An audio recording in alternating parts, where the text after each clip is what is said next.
પણ 15 દિવસ પૂરા થઈ ગયા હતા ભાઈ. 15મા દિવસની આજ રાત હતી.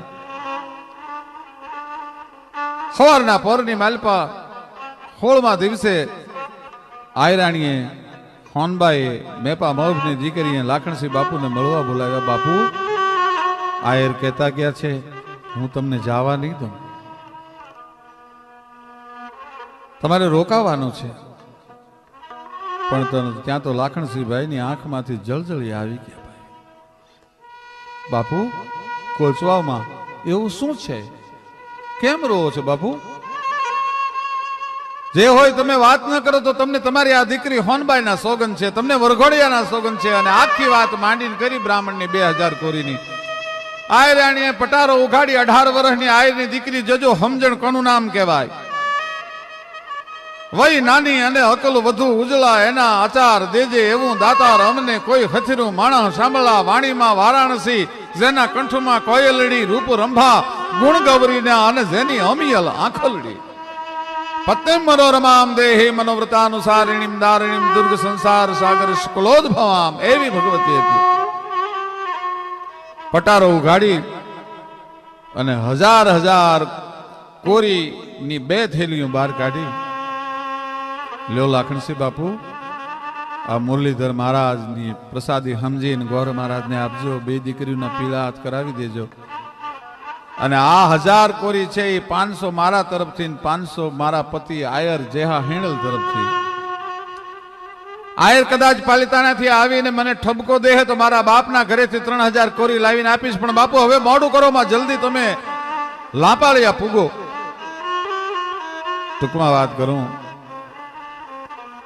2 દીકરીના ધામધૂમીથી લગ્ન કર્યા. આયર અને આયરાણીની આપેલી 500 કોરી કાપડામાં દીધી. ઈ વાત કોટ કિલોલ ગોરી બેલમ પાસે પોગી અને વરહાભાઈએ લાખણસિંહને ભૂંડો લગાડવાના બધા પ્રયત્ન કર્યા. ખબર પડી અને સાહેબ એ જ વખતે રાજનું ગોરી બેલમનું તેડું થયું. લાખણસિંહભાઈને કહેવરાયું કે લાખણસિંહભાઈ ને ગોરી બેલમ યાદ કરે છે, અત્યારે ને અત્યારે આવે. લાખણસિંહભાઈને બોલાવ્યા. વરહાભાઈને રાજકવિ તરીકેથી જાકારો દીધો અને લાખણસિંહભાઈને પાલિતાણાના રાજકવિ પદે સ્થાપ્યા. અને જેહા હેણલના પત્ની મેપા મહબની દીકરી હોનબાઈ એને ગોરી બેલમે જીભની બેન માની ભાઈ. અને બેનને કાપડામાં 12 ગામ બગડાણાના દીધા. ત્યારે આપણને એમ થાય કે રંગ ગોરી બેલમને દેવો કે બેનને 12 ગામ કાપડામાં દીધા? રંગ લાખણસિંહ ગઢવીને દેવો કે જેણે પોતાના ભાઈબંધની પત્નીનો જાકારો દીધા પછી ઘર ભાંગ્યા પછી હોનબાઈ જેવી કન્યાની વેરે પરણાવ્યો?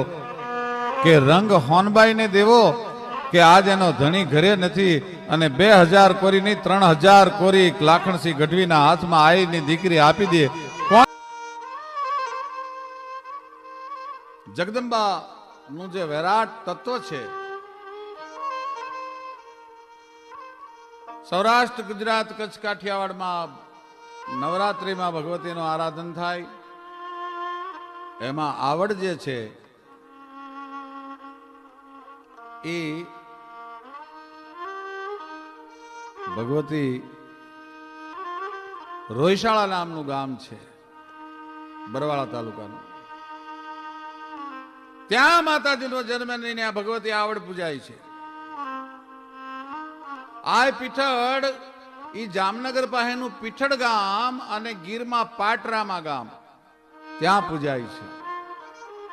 મારી તારા પરચા નો નહીં પાર. ભગવતીનો સાક્ષાત પરચો જો તમારે જોવો હોય તો ક્યારેક નવરાત્રીમાં પાટરામાં જજો. માતાજીની લાકડી પૂજાય છે પીઠળની.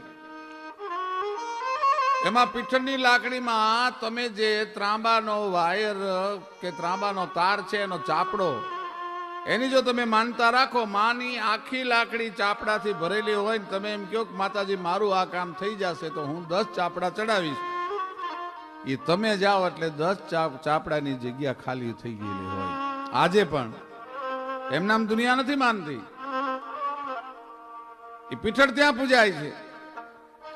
ભગવતી ખોડિયાર છે માટેલના ધરામાં પૂજાય, ભાવનગર પાસે રાજપરાના તાતણિયા ધરે પૂજાય, ધારી પાસે ગળધરાના ઘુણામાં પૂજાય,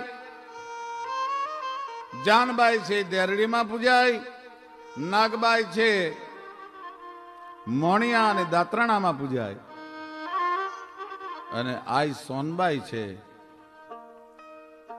એ મઢડા અને કણેરીમાં પૂજાય. ભગવતીના અનેક પરચા છે. જોધપુર અને કે બિકાનેરના જયારે તોરણ બંધાવ્યા ઈ ભગવતી આઈ કરણી આખા વિશ્વના વૈજ્ઞાનિકો વિચારમાં પડી જાય છે, દર્શન કરવા માટે આવે. ત્યાં કાબાઓ, ઉંદર ને કાબા કે છે, માતાજીના કાબા છે, ઉંદર છે. ઈ પ્રસાદની ઉપર ફરતા હોય અને ઈ ઉંદર ફરતા હોય, પ્રસાદ લે અને માણસ માંદો નથી પડતો. દુનિયામાં ભગવતી આઈ કરણીજીની મોટામાં મોટી બિકાનેર પાસે દેશણો ગામમાં ભગવતી આઈ કરણી પૂજાય છે. જેને જેને માનું શરણું લીધું, માડી મારો ભવનો રે ભૂલેલો જે દીનાત્મો, પણ માડી તે તો ખોળ લે રે બેહારીને પાંથડા ચીંજા, એ ભગવતી તોળા ભામીણા. ઘણી વાર માને માણસો નથી ઓળખી શકતા, ઘણી વખત જગદંબાને માણસો નથી ઓળખી શક્યા. ભગવતી કરણીના જીવનનો બનેલો એક પ્રસંગ મારે વાત તો કરવી છે. આ રાજબાઈની માણસ ઓળખી ન શકે, પણ કરણીજીનો એક પ્રસંગ અદ્ભુત છે.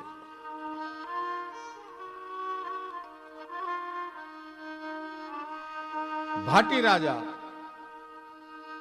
અને કરણીજીને જીભના માનેલ બેન માનેલા, અને કરણીજીની પાસે એને હઠ લીધી કે બેન તું તો જોગમાયા છો, જગતનું સચરાચર તત્વ છે, કાળ પણ તને આધીન છે, માં મને અમર બનાવી દે.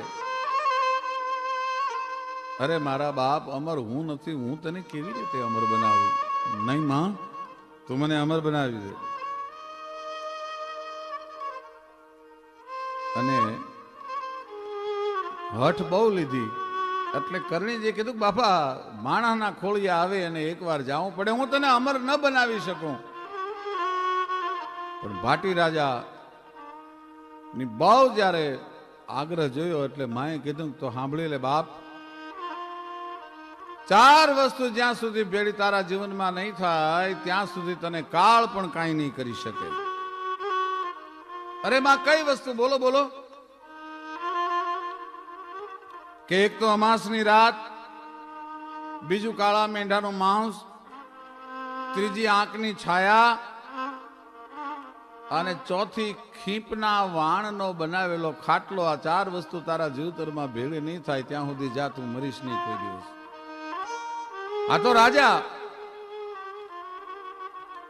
એટલે એને એમ થયું કે હું કઈ આંકડાના છાયે થોડો બેહું, હું ખીપના વાણના ખાટલામાં થોડો બેહું, હું કાળા મેંઢાનું માંસ થોડો ખાઉં.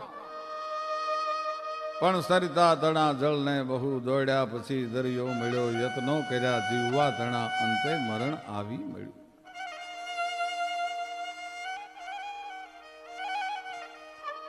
રાજા કાળને આધીન થવા માંડ્યો. ભાઈ, વર્ષો સુધી ખ્યાલ રાખ્યો એને કે આ 4 વસ્તુ મારા જીવતરમાં ભેગી ન થાય. પણ એમાં એક દિવસ રાજા શિકારે નીકળ્યા છે, ભાટી રાજા, અને શિકારે નીકળ્યા અને એમાં અંધારું થઈ ગયું. શિકાર છે એ અંધારામાં ઓગળી ગયો. થાકીને લોથપોથ રાજા થઈ ગયા છે. એને ઘોડાને પાછો વાળ્યું. એક ખેડૂના ઝૂંપડે આવી અને રાજાએ પલાણ છાંડ્યું. બહુ થાકી ગયા છે એટલે ખેડૂએ ગાડલું નાખી દીધું અને એની માથે દૂધના ફીણ જેવા ઓછાડ પાથરી દીધા. અને રાવ રાજાએ પોતાના પણને લાંબુ કર્યું. ભાઈ આ ખેડૂના હયાની માલપા ક્યાંય પરહમાં તો નથી કે પુગલનો નરેશ આજ મારો મહેમાન બન્યો છે, ભાટી રાજા મારા મહેમાન બન્યા છે. એટલે બિચારા એ બીજું માંસની કઈ વ્યવસ્થા ન થઈ, પણ કાળો મેંઢો હતો એ માંસ ની રસોઈ બનાવી. જમવા માટે કાળને આધીન થયેલો રાજા જમવા બેઠો. 5 કોળિયા ગયા છે પોતાના ઉદરમાં. ત્યાં ભાટી રાજાને યાદ આવ્યું કે મારું આ કાળા મેંઢાનું માંસ તો નહીં હોય ને, આજથી સુધી મેં ખ્યાલ રાખ્યો છે. ખેડૂત પૂછ્યું કે આ માંસ શેનું બનાવ્યું છે, આ નોનવેજ શેનું છે? તો કે કાળા મેંઢાનું બાપુ, અમે અહીં બીજું ક્યાંથી લાવીએ? ત્યાં ફડક ઉપડી ગઈ રાજાને. ઓ કાળો મેંઢો? તો હા. આ હું બેઠો તો ઈ મારી બાજુમાં નાનું એવું ઝાડ હતું, એ શેનું હતું? તો બાપુ એ આંકડાનું ઝાડ હતું. આંકડાનું ઝાડ હતું? તો કે હા. તો કે આજ રાત કઈ છે? તો કે બાપુ અમાસની રાત છે. અમાસની રાત છે? તો ભાઈ મને ખાટલો પાથર્યો એ ખીપના વાણમાંથી બનાવેલો હશે ને? તો હા બાપુ ખીપના વાણનો ખાટલો છે. અને ન્યા જ રાજાનો પ્રાણ નીકળી ગયો. સાહેબ માને ન ઓળખી શકે, માની પાસે અટથી માગવાનો જે પ્રયત્ન કરે. એ જ બિકાનેરનો ફટાયો કુંવર અને નામ એનો પૃથ્વીરાજ રાઠોડ. ટૂંકમાં વાત કરું છું.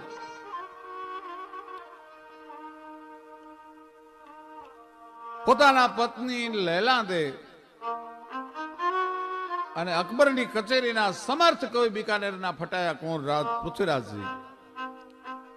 પણ લૈલા દેના રૂપના અકબરે એટલા બધા વખાણ સાંભળેલા એટલે પૃથ્વીરાજજીને કીધું કે આ વખતે તમે આવો ત્યારે રાણી સાહેબને ભેળા તેડતા આવજો. એટલે આને એમ છે કે અકબર બોલાવે છે, એના આમંત્રણને ના પણ ન પડાય, હવે કરવું શું? બહુ મૂંઝાણો. રાત્રે નીંદર નથી આવતી અને બાજુમાં આવીને લૈલાદે નામના પૃથ્વીરાજના રાણી ઉભા છે, પિથલ રાઠોડના રાણી ઉભા છે. એને એટલું કીધું કે કેમ દરબાર સાહેબ આપ સુતા નથી? 8 દિવસથી જોઉં છું તમારી આંખમાં નીંદર નથી, કારણ શું? સાચી વાત કરો. કે અકબરે તમને મહેમાન બનવાનું કીધું છે અને આ વખતે હું દિલ્હી જાઉં ત્યારે મારે તમને સાથે લઈને જવાનું છે. આપણી આબરૂ સલામત નહીં રે રાણી. હું તો રાજપૂત છું, દિલ્હીની સામે મારા કટકે કટકા થઈ જશે ત્યાં સુધી અકબરની સામે લડીશ. પણ રાજપૂતાણી મને તમારી ચિંતા થાય છે કે રાઠોડ જ્યારે જ્યારે રાજપૂતોને જરૂર પડી છે ત્યારે ચારણ જોગમાયાએ એને મદદ કરી છે. એક વાર કોક ભગવતીનું શરણું લઈ લ્યો અને એના શરણમાં જશો તો અકબર શું અકબરના બાપને પણ નમવું પડે. પછી આપણો વાળ વાંકો ન થવા દે. અને પિથલ રાઠોડ ભગવતીની ગોતમાં ત્યાંથી નીકળેલા એ હાલતા હાલતા હાલતા હાલતા આજનું જે